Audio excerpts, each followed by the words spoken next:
નમસ્કાર. આજે આપણે મતદાર યાદી ખાસ સઘન સુધારણા કાર્યક્રમ 2026 વિશે માહિતી મેળવશું. સૌપ્રથમ આપણે મતદાર યાદી સઘન સુધારણા કાર્યક્રમ શું છે અને ત્યારબાદ તેના તબક્કાઓ ક્રમવાર આપણે સમજીશું. તો જેમ આપણને બધાને ખબર છે તો આપણો દેશ છે એ લોકશાહી દેશ છે, બરાબર. અને લોકશાહી દેશમાં ચૂંટણી છે ને એ લોકશાહીનો પ્રાણ હોય, બરાબર. અને ચૂંટણીનો જો કોઈ આધાર હોય તો એ મતદાર યાદી કહેવાય. અને આ જે મતદાર યાદી સઘન સુધારણા કાર્યક્રમ છે એ આપણી જે મતદાર યાદી છે તો એ મતદાર યાદીને ચોખ્ખી બનાવવાનો, બરાબર. અને મતદાર યાદીને ઇલેક્શન રેડી બનાવવાનો, એટલે કે યોગ્ય બનાવવાનો. કોઈ પણ એક પણ યોગ્ય મતદાર રહી ન જાય અને કોઈ અયોગ્ય મતદાર યાદીમાં આવી ન જાય, તો એના માટેનું ધ્યાન રાખતો એ એન્શ્યોર કરવાનો જે કાર્યક્રમ છે એ આ ખાસ સઘન સુધારણા કાર્યક્રમ છે, બરાબર. ભારતના બંધારણની કલમ 324 મુજબ અને રિપ્રેઝન્ટેશન ઓફ પીપલ્સ એક્ટ 1950 મુજબ સંસદ અને વિધાનસભાની ચૂંટણીઓ માટે મતદાર યાદીની તૈયાર કરવાની જવાબદારી આપણા ભારતના ચૂંટણી પંચ પાસે છે. અને આ મતદાર યાદીની અખંડિતતા જાળવવી એ મુક્ત અને ન્યાય ચૂંટણી યોજવા માટેનો આધાર છે. કારણ કે જો મતદાર યાદી યોગ્ય નહીં હોય તો આપણી જે ચૂંટણી જે આપણે ફ્રી એન્ડ ફેર ઇલેક્શનની વાત કરીએ છે એ શક્ય જ ના બને. એટલે જે આપણી મતદાર યાદી છે એ ક્રમે રોજે નવી બનતી હોય, બરાબર. તો ભૂતકાળમાં પણ 1952થી 56 વચ્ચે, 1957માં, 61માં, 65માં, 83, 84માં, 87, 89માં, 92, 93, 95, 2002, 2003 અને 2004 આટલા વર્ષો દરમિયાન જુદા જુદા ક્યારેક આખા પેન ઇન્ડિયા અને ક્યારેક અમુક ભાગમાં, બરાબર, આવા મતદાર યાદી સુધારણા કાર્યક્રમો થયેલા છે. અને એમાં એ મતદાર યાદી નવેસરથી બનાવવામાં આવે, બરાબર. તો આપણે ગુજરાતમાં પણ 2002માં છેલ્લે આવો મતદાર યાદી સુધારણા કાર્યક્રમ થયો હતો. હમણાં જે તાજેતરમાં જ 2025માં બિહારમાં આ મતદાર યાદી સઘન સુધારણા કાર્યક્રમ થયો છે, બરાબર. અત્યારે 12 સ્ટેટમાં ભારતના ચૂંટણી પંચ દ્વારા આ કાર્યક્રમની જાહેરાત કરવામાં આવી છે. હવે મતદાર યાદી સઘન સુધારણા કાર્યક્રમની જરૂર શું? તો કે આપણે મેં હમણાં જે વાત કરી એ પ્રમાણે છેલ્લો કાર્યક્રમ 2002માં થયો હતો. હવે અત્યારે જોઈએ તો 20-22 વર્ષ જેવો લાંબો ટાઈમ થઈ ગયો. અને આને લીધે આ 20-22 વર્ષમાં મતદાર યાદીમાં ઘણા બધા ફેરફારો થઈ ગયા, બરાબર. આપણે જે અત્યારે જે આપણા જે ભારતના જે જોઈએ તો સામાજિક વાસ્તવિકતા એવી છે કે શહેરીકરણ વધી ગયું છે, બરાબર. પછી શિક્ષણ, રોજગાર અને બીજા ઘણા બધા કારણોસર જે આપણે માઇગ્રેશન છે, બરાબર, સ્થળાંતર છે, એ એક આપણી શું કહેવાય ડે ટુ ડે એક એક્ટિવિટી થઈ ગઈ છે, બરાબર. એટલે આને લીધે શું થાય છે કે ધારો કે કોઈ એક મતદાર છે એણે એક જગ્યાએ નામ નોંધાવ્યું, પછી એ કોઈ ને કોઈ કારણોસર કાં શિક્ષણ માટે કાં રોજગાર માટે, બરાબર, માઇગ્રેટ થશે. તો એ માઇગ્રેટ થશે પછી પેલી જગ્યાએ નામ નહીં કઢાવે અને બીજી જગ્યાએ નામ દાખલ કરાવી દે. તો આવી રીતના એક વ્યક્તિનું નામ બીજી જગ્યાએ બે જગ્યાએ ચાલતું હશે, બરાબર. તો આ પરિસ્થિતિના કારણે નામ બેવડાવવાની, બરાબર. પછી બીજું કે જે બધું ઇનવર્ડ માઇગ્રેશન ઘણું બધું છે તો એને લીધે ખોટા નામો જે અંદર આવી ગયા છે, બરાબર. ઘણાનું મૃત્યુ થઈ ગયું છે છતાં નામ ચાલ્યા રાખે છે. તો આવા બધા આને લીધે જે મતદાર યાદીની જે ક્વોલિટી છે એ કોમ્પ્રોમાઇઝ થતી હોય. તો આ મતદાર યાદી જ્યારે આટલો બધો લાંબો ટાઈમ થઈ ગયો તો સઘન સુધારણાની જરૂરિયાત દેખાય છે, બરાબર. એના માટે આ મતદાર યાદી સઘન સુધારણા કાર્યક્રમ આપણે ત્યાં જાહેર કરવામાં આવ્યો. ગુજરાતમાં જે મેં તમને અગાઉ વાત કરી એ પ્રમાણે 2002માં છેલ્લી આજે આપણે સ્પેશિયલ ઇન્ટેન્સિવ રિવિઝનનું આયોજન કરવામાં આવ્યું હતું, બરાબર. હવે એટલે આપણે જે 2002ની મતદાર યાદી છે એ દસ્તાવેજ તરીકે એક પ્રૂફ તરીકે ગણવામાં આવશે, બરાબર. હવે જો કોઈ વ્યક્તિનું નામ 2002ની મતદાર યાદીમાં નોંધાયેલું હોય, બરાબર, તો એમને એ પ્રૂફ તરીકે ગણી લેવાનું. અને જો 2002ની મતદાર યાદીમાં એમનું નામ નથી નોંધાયેલું તો એમણે જે બીજા લિસ્ટ ઓફ ડોક્યુમેન્ટ છે એમાંથી ડોક્યુમેન્ટ આપીને એમણે ડોક્યુમેન્ટ આપવા પડશે, બરાબર. તો એમનું નામ મતદાર યાદીમાં ચાલુ રહેશે, બરાબર. તો હવે આ મતદાર યાદી સઘન સુધારણા કાર્યક્રમની આખી રૂપરેખા આપણે જોઈએ તો એમાં શું કરવામાં આવશે. તો એમાં તો સૌથી પહેલાં શું કરવામાં આવશે તો કે આપણે જે 6/1/2025 આપણે જે મતદાર યાદી જે પ્રસિદ્ધ થયેલી છે, બરાબર, તો એ મતદાર યાદી પ્રસિદ્ધ થઈ પછી જુદી જુદી વાર અપડેટ થયેલી છે. છેલ્લે જુલાઈમાં આપણે મતદાર યાદીનો છેલ્લો કાર્યક્રમ પૂરો થયો, બરાબર. તો આજે જુલાઈમાં જે મતદાર યાદીનો છેલ્લો કાર્યક્રમ પૂરો થયો એ સ્થિતિએ જેટલા મતદારોના નામ મતદાર યાદીમાં છે એ બધા મતદાર યાદી એ બધા મતદારોને, એટલે કે જેટલા એક્ઝિસ્ટિંગ એટલે કે હાલના મતદારો છે એ બધા મતદારોને એક પ્રી ફિલ્ડ ગણતરી ફોર્મ આપવામાં આવશે. આ પ્રી ફિલ્ડ ગણતરી ફોર્મમાં ઉપરની બાજુએ આપણે જે હમણાં આગળ ફોર્મ આવી જોશું તો એ ફોર્મમાં જે અમુક વિગતો છે એ બધી ભરેલી હશે, બરાબર. તો એ ભરેલી વિગતો તમને BLO તમને એ ફોર્મ આપશે. હવે જે લોકો આ જે ફોર્મ છે એ ભરીને 4/12/2025 પહેલાં BLOને સબમિટ કરાવશે, બરાબર, એ લોકોનું નામ છે ને ડ્રાફ્ટ યાદીમાં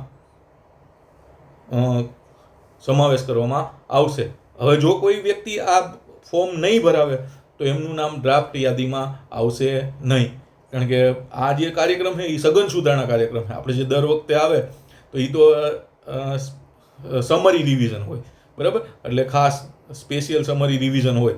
તો આ છે ને એ ઇન્ટેન્સિવ રિવિઝન છે, એટલે કે સઘન સુધારણા કાર્યક્રમ છે. તો આમાંથી તમારે એન્યુમરેશન ફોર્મ ભરવું ફરજિયાત છે. જો ફોર્મ ભરીને નહીં આપો તો તમારું નામ ડ્રાફ્ટ યાદીમાં આવશે નહીં, બરાબર. એટલે આ એક વસ્તુ સમજવાની. હવે આપણે જે સઘન સુધારણા કાર્યક્રમના જે વિવિધ તબક્કાઓ છે તો એ તબક્કાઓ વિશે જોઈએ તો સૌથી પહેલો તબક્કો કયો છે તો કે ગણતરીનો સમય જે અત્યારે ચાલુ છે, બરાબર. તો એ 4/11 થી 4/12 સુધી ચાલશે.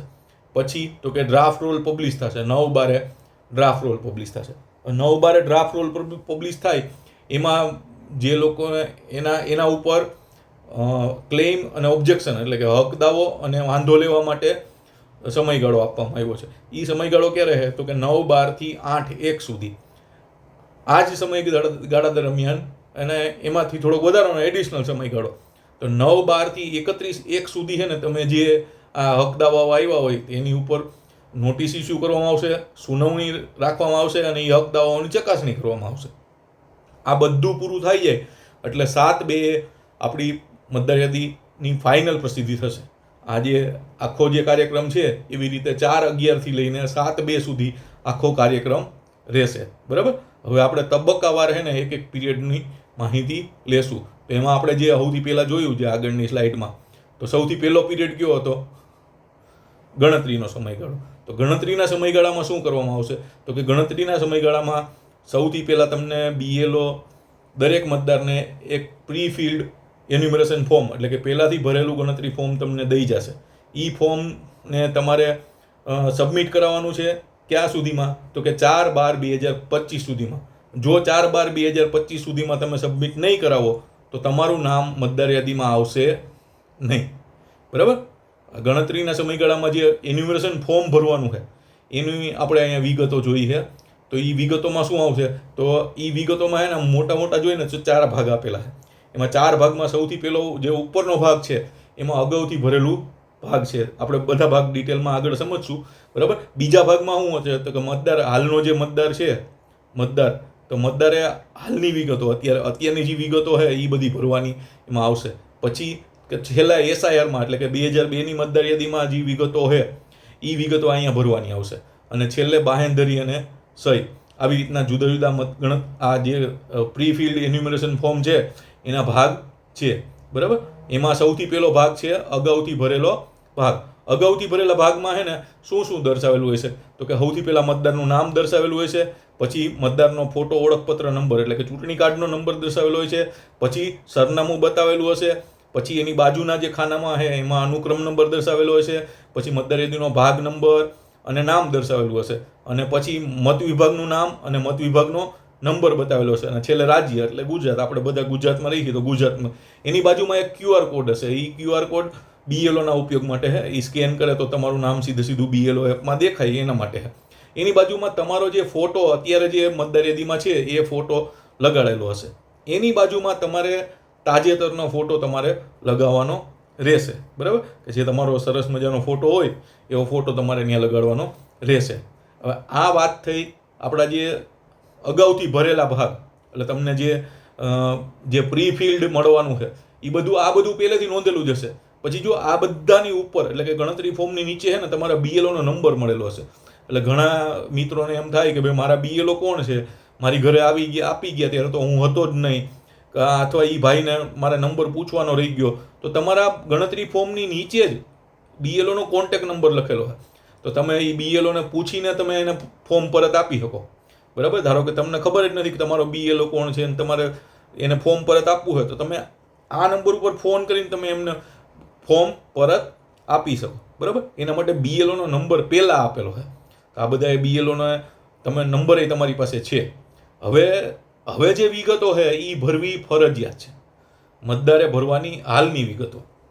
બરાબર, આમાં મતદારે શું લખવાનું તો કે જન્મ તારીખ લખવાની. બરાબર, સૌથી પહેલાં બધાને પોતાની જન્મ તારીખ તો ખબર જ હોય, તો જન્મ તારીખ લખવાની. બાજુમાં શું એના પછી નીચે શું લખવાનું? આધાર કાર્ડનો નંબર.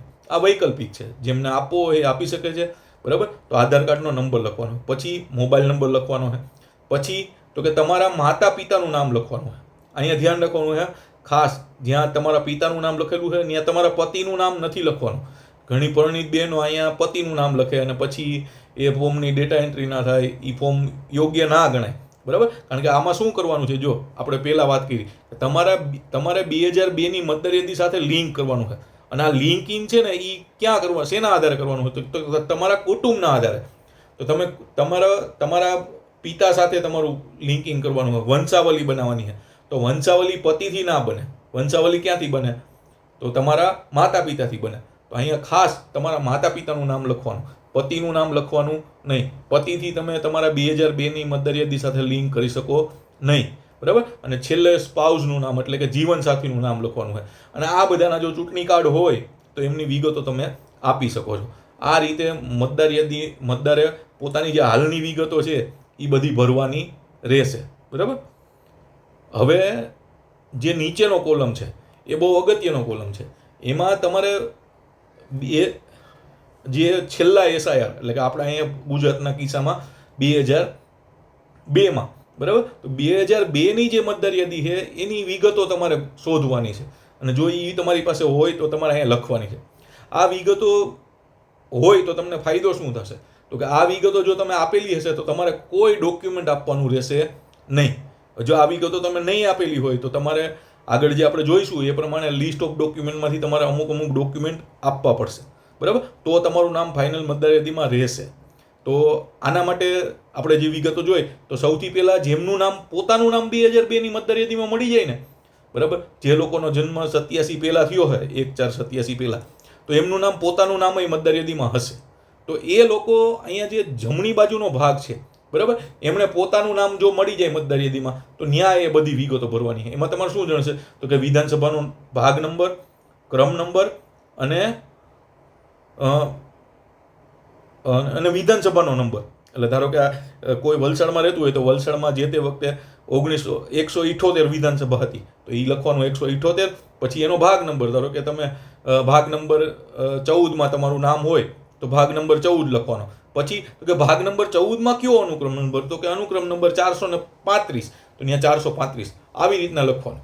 જો આટલું લખેલું હશે તો તમારું 100% ઓકે. બરાબર, તો તમારે કોઈ પ્રૂફ આપવાની જરૂર રહેશે, બીજા પુરાવાની જરૂર નથી, કારણ કે 2002ની મતદાર યાદી છે એ પુરાવા તરીકે ગણવામાં આવી છે. બરાબર, પછી જો ધારો કે તમારું નામ નથી તો કોકનો જન્મ જ્યારે થયો ત્યારે 2002માં તો જન્મ 18 વર્ષ એને પૂરા ના થયા હોય તો એમનું નામ તો મતદાર યાદીમાં કોઈ સંજોગોમાં આવવાનું નથી. તો શું કરવાનું? તો એના માટે છે કે જેમનું નામ 2002ની મતદાર યાદીમાં નથી, બરાબર, તો એમણે શું કરવાનું તો એમણે એમના માતા પિતા અથવા દાદા દાદીનું નામ છે ને 2002ની મતદાર યાદીમાંથી શોધવાનું. અને એમની વિગતો હોય ને જો મળી જાય તો એમની વિગતો આપણે ક્યાં આપવાની છે તો કે જમણી બાજુના ભાગમાં આપવાની છે. જમણી બાજુના ભાગમાં તમારે શું લખવાનું તો સૌથી પહેલાં નામ લખવાનું, તમારા જે સંબંધી હોય એનું, બરાબર, તમારું નામ લખવાનું, ઓળખપત્ર લખવાનું, સંબંધીનું નામ લખવાનું, પછી એની હારે તમારો સંબંધ લખવાનો.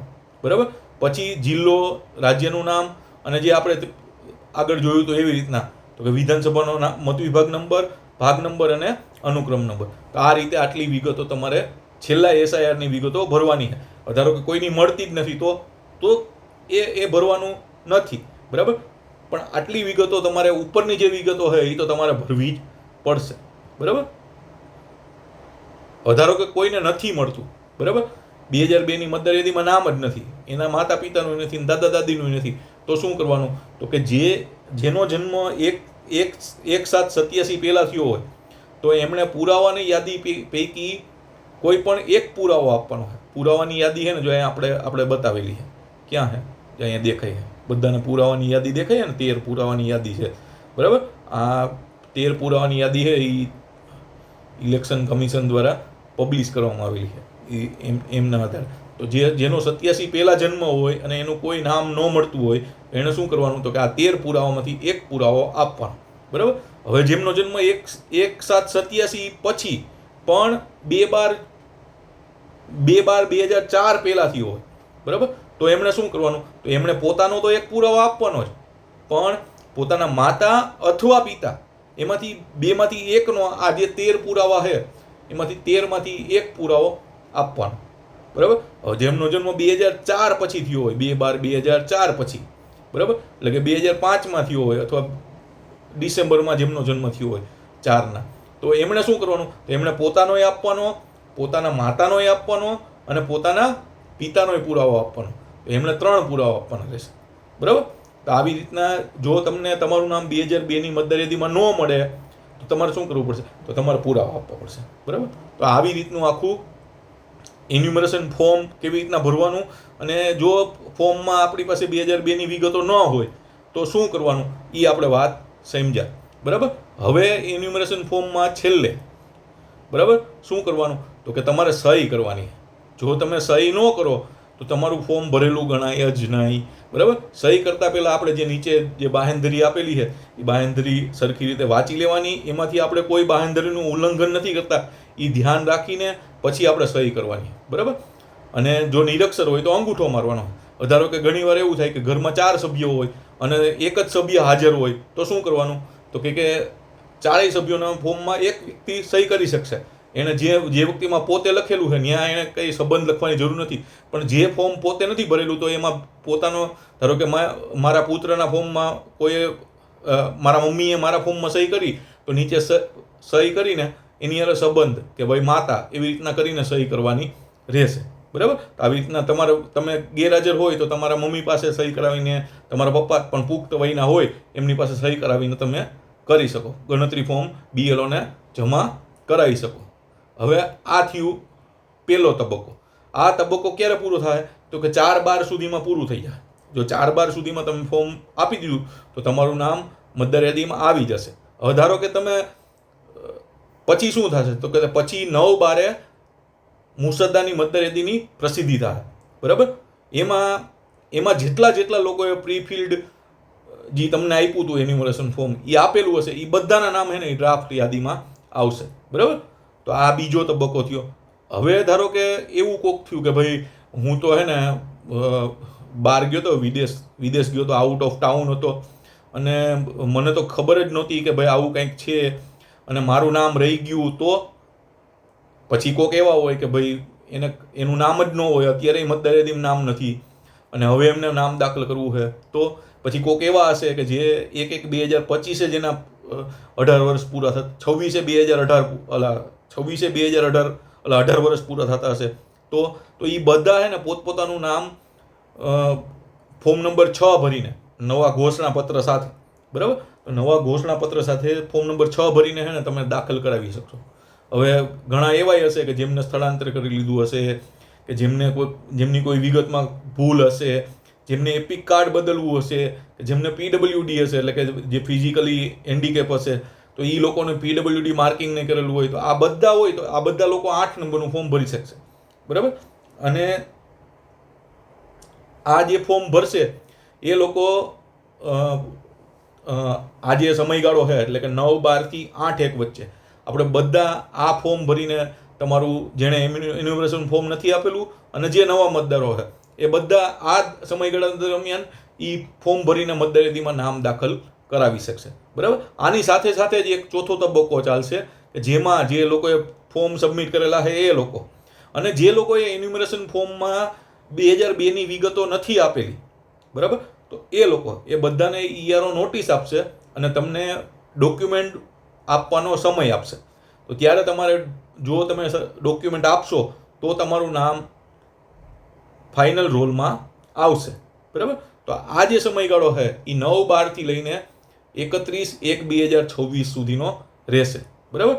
જે લોકો ડોક્યુમેન્ટ આપશે, બરાબર, ફોર્મ ભર્યું છે અને ડોક્યુમેન્ટ આપી દીધા, અથવા જેણે નવું ફોર્મ ભર્યું છે અને ફોર્મ યોગ્ય રીતે ભરેલું છે, ડોક્યુમેન્ટ યોગ્ય રીતે આપેલા છે, બરાબર, તો આ બધાનો, અને જેણે 8 નંબરનું સુધારા માટે ભરેલું છે, તો આ બધું સુધારો વધારો સરસ મજાનું કરીને મતદાર યાદી છેલ્લે પ્રસિદ્ધ કરવામાં આવશે. અને એને શું કહેવામાં આવશે? Final publication of electoral roll. બરાબર. એટલે છેલ્લે જે મતદાર યાદીની પ્રસિદ્ધિ કરવામાં આવશે. આ રહેશે મતદાર યાદીનો આજે સઘન સુધારણા કાર્યક્રમનો છેલ્લો તબક્કો. જ્યારે આ તબક્કો પૂર્ણ થશે તો આપણો મતદાર યાદી એક ચોખ્ખી મતદાર યાદી, બરાબર, એક ઇલેક્શન રેડી, કોઈ મતદાર બાકી ન રહી જાય એવી સરસ મજાની મતદાર યાદી બનીને થશે. તો બધા નાગરિકોને, બધા જે મતદારો છે એમને અપીલ છે કે બીએલઓને સહકાર આપે. આ રાષ્ટ્રીય કામગીરી છે, તો દરેક નાગરિક જો સહકાર આપશે, બરાબર, તો આ કામગીરી એમનું એક રાષ્ટ્ર પ્રત્યેનું કર્તવ્ય ગણાય. આપણને જેમ મતાધિકાર આપવામાં આવેલો છે તો મતાધિકારની આ સાથે ફરજ પણ આવે. કોઈ અધિકાર ફરજ વગરનો ન હોય. તો ફરજ શું છે? તો કે યોગ્ય રીતે મતદાર યાદીમાં આપણું નામ હોવું નહીં, આપણી ફરજ છે. તો આ ફરજના ભાગરૂપે આપણે બધા એન્યુમરેશન ફોર્મ યોગ્ય રીતે ભરીને બીએલઓને આપીએ, સમયસર આપીએ અને આ રાષ્ટ્રીય કામગીરીમાં સહયોગ કરીએ એવી આશા સાથે જય હિન્દ, જય ભારત.